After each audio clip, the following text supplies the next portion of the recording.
Welcome to this explainer. Okay, today we are going to completely shatter the myth of accidental viral success. We're going to lift the hood and look at the rigorous, data-driven engines that actually power massive platforms like Airbnb, Uber, and TikTok. You know, we constantly hear these stories of platforms just exploding overnight because of some lucky break or a clever little growth hack. But the reality? It's a science. We're going to break down the highly calculated architecture that transforms a struggling, unknown startup into an absolutely unstoppable digital ecosystem. So let's jump right in with the million-dollar question. How do platforms actually grow? It's so tempting to assume that all it takes is a fantastic product, a catchy referral link, and boom, you've got explosive growth. But for anyone who's ever actually tried to scale a multi-sided marketplace, you know it's an intense juggling act. You are constantly balancing buyers and sellers, drivers and riders, hosts and guests. We all have this expectation of magic virality, right? The whole idea that if you just build it and maybe add an invite a friend button, they will come flocking.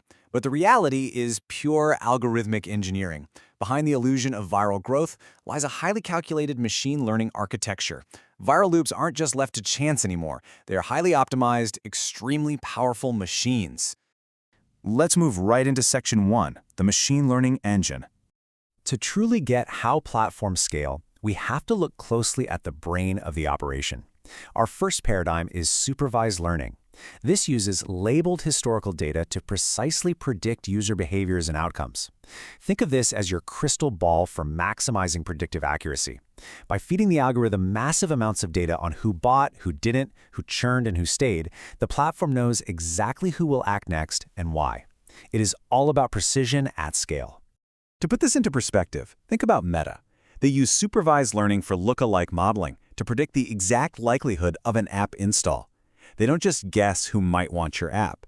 The model predicts conversion probability and actively bids higher for similar users. This drastically lowers customer acquisition costs because you're targeting only the highest probability converters. It's a total game changer. Next up is unsupervised learning. Now, unlike supervised learning, this model works without predefined labels. Its strategic role is to discover hidden customer segments and behavioral quirks that you wouldn't otherwise see. This is how platforms find the non-obvious patterns they didn't even know they should be asking about. It basically uncovers those hidden customer niches that suddenly become your most powerful acquisition channels. Spotify is an absolutely brilliant example of this in action.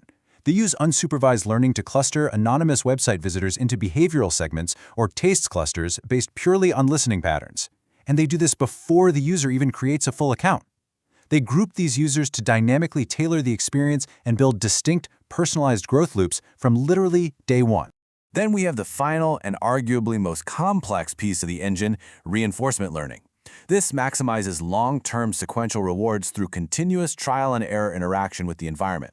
Instead of just optimizing for the very next click, which is what supervised learning does, reinforcement learning optimizes for a user's entire lifetime value. It actually learns the best long-term sequence of actions to take. A super concrete example of this is TikTok. TikTok's ad engine uses reinforcement learning to dynamically adjust the sequence of ads and content that a user sees. The algorithm learns that, hey, showing too many ads today might boost immediate metrics, but it's going to increase churn tomorrow. So it carefully balances short-term engagement against maximizing that crucial 30-day retention. When you step back and look at the whole picture across the acquire, grow, and retain life cycle stages, you see platforms orchestrating all three of these paradigms asymmetrically. They use supervised learning for acquisition targeting, unsupervised learning for growth segmentation, and reinforcement learning for retention sequencing. This compound advantage ensures they acquire efficiently, expand intelligently, and retain adaptively. It's like a perfectly conducted symphony. All right, Section 2, the cold start problem. This cold start problem, it is literally the villain of our story. It causes nearly half of all marketplace startups to fail within their first 24 months. If we look at the timeline of platform growth, the mechanics fundamentally shift depending on where you are. In months 0 to 24, you are pre-critical mass. Organic viral growth is essentially zero because the network just isn't valuable yet.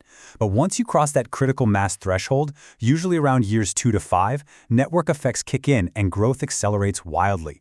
Finally, years 5 and beyond, you hit market saturation, shifting the focus entirely over to retention. At the very heart of this pre-critical mass struggle is your classic chicken and egg dilemma.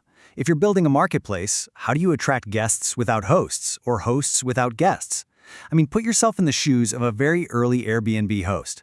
Why would you list your spare room on a totally unknown website with zero traffic? And why would a guest visit a website with zero rooms? It is an incredibly painful cross-sided network effect problem. Moving right along to Section 3, Airbnb's Blueprint. So how on earth do you survive it? Well, Airbnb definitely didn't just get lucky. Here is their sequenced playbook broken down into 3 crucial steps. First, the Craigslist integration. Second, conference targeting. And third, professional photography. Each one of these steps was a highly targeted strike against a specific structural bottleneck in their multi-sided architecture. The underlying mechanics behind these steps are absolutely fascinating.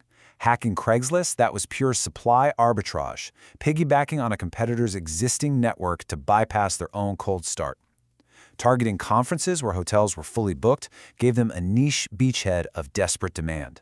And offering free professional photography was a brilliant quality investment that solved the trust gap by reducing asymmetric information. Next up, Section 4, the metrics that matter.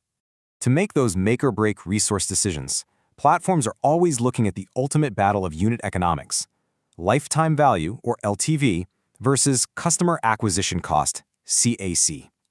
LTV is the total future profit a user generates for your platform. CAC is exactly how much money you burned through ads, subsidies, and referrals just to get them to sign up. Look, if it costs you more to acquire a user than they ultimately spend, your platform is literally destroying value with every single new sign-up. Which brings us to the magic number, 3. For a platform to actually achieve sustainable venture-scale returns, the target ratio of LTV to CAC has to be at least 3-to-1. This means every dollar spent on acquisition absolutely must yield $3 in lifetime value. That gives the platform enough margin to cover operating expenses, capital costs, and to keep fueling further innovation. And finally, Section 5, the Industry 5.0 shift. Listen, those hyper-aggressive playbooks from the Industry 4.0 era, they are quickly becoming obsolete. Regulatory scrutiny and privacy demands are forcing a massive reset across the board. Legacy strategies like aggressive viral spam are being totally replaced by trust-first acquisition, using verifiable credentials and privacy-preserving tech. And those old loss leader subsidies are shifting into regenerative subsidies, where user participation actually funds positive ecosystem impacts rather than just fueling venture-backed monopolies. Growth today absolutely must be sustainable. Which really leaves us with one final, profound question to think about. In the era of Industry 5.0, what is your platform's trust-first growth strategy?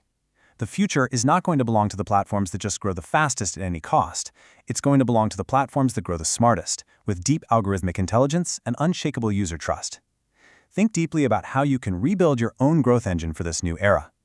Thanks so much for learning with me on this explainer, and I'll catch you in the next one.